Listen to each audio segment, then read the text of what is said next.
Damascus is making the final preparations for a new offensive on Idlib, according to reports. Idlib in the northwest is the last big rebel-held enclave in Syria. The Syrian government would very much like to take back control there. It's been stepping up shelling and airstrikes near the front lines in recent weeks. Of course, Russia is the biggest backer of the Syrian government in this conflict, and there are also reports here in Moscow that the Russian Navy is building up its presence in the Middle East, perhaps the biggest naval presence in the Middle East since the start of the Syrian conflict. The NATO military alliance also says it's monitoring Russian warships in the Mediterranean Sea near the Syrian coast, which are equipped with modern cruise missiles.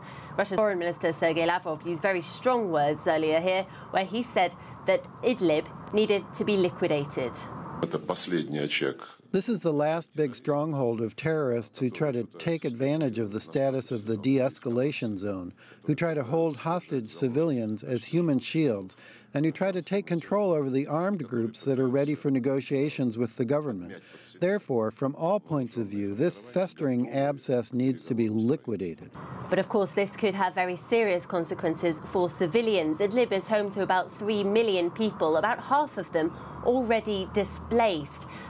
The United Nations says that any new offensive could force another 700,000 people from their homes. Many of the people already living in Idlib have already fled fighting elsewhere, some even been moved from other rebel-held areas under previous deals with the Syrian government. The Syrian military has been dropping leaflets in recent weeks asking people to surrender or to cross back into government-held territory.